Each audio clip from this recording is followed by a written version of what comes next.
Well, I've now found out that we're sort of about 50 clicks from the main town centre, and I've got to tell you that this is sort of a factory town, and the main production here are clothes and stationery, funnily enough, of which I'm a fan. And so you can see again the huge roads, the cars are all new, and business is obviously a priority. We're actually in a restaurant. I'm going to try and keep this to sort of 2-minute shots, although I may let it run. Because I'm not sure what the Facebook upload is, and we've got high definition, but this is the restaurant that we're in, and I want to show you something which I think is absolutely extraordinary. You can see the sort of banqueting hall bit here, okay, and there's always lots of people around, and it's almost like India where they have lots of people doing lots of jobs. But the real joy of this place is when you come into here. Now, I'm not sure if you're actually supposed to choose your food. We've got some crabs there, and obviously there's some living things as well, which I think are quite interesting. Some fish.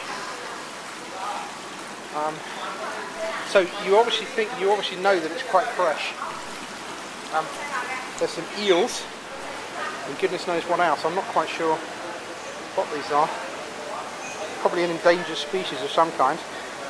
But you can have one of those for 188 renminbi or yuan. Do you want some beetles?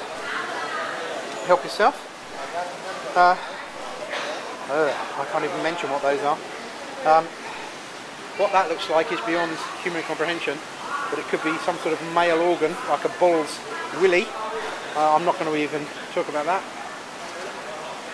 And we've got those, and of course you weigh them all, but the most intriguing thing I found, I could obviously waste a lot of film on this, is over here. It's the most enormous bloody fish I've ever seen inside a tank. So you can get down and have a good look. Yeah. So that's really where we are. You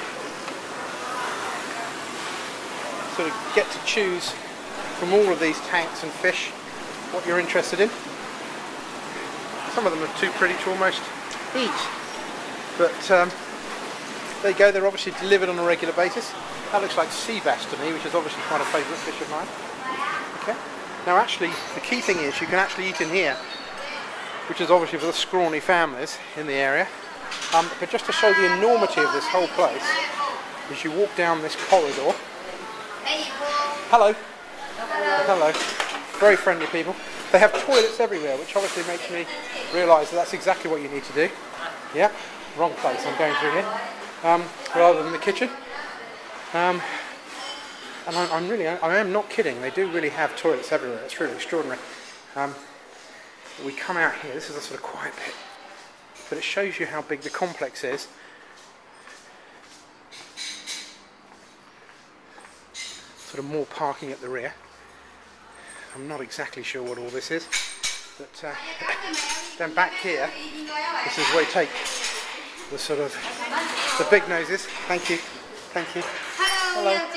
I saw you again, didn't I? I think you were trying to get in the picture. There's always one. And then you come up here to this sort of dining rooms. What are we on? 353. Almost at the maximum. And you come in and you say hello to everyone. Hello. Okay, that's Kane, who's done a brilliant job driving me around Guangdong. He hasn't got me killed. We all know him. No. He's always on his iPad. Charlie, who's an absolutely fantastic guy.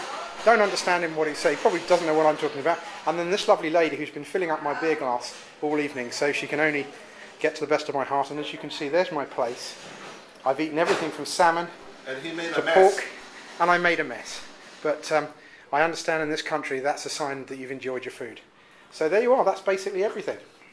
So from China, back to Blighty.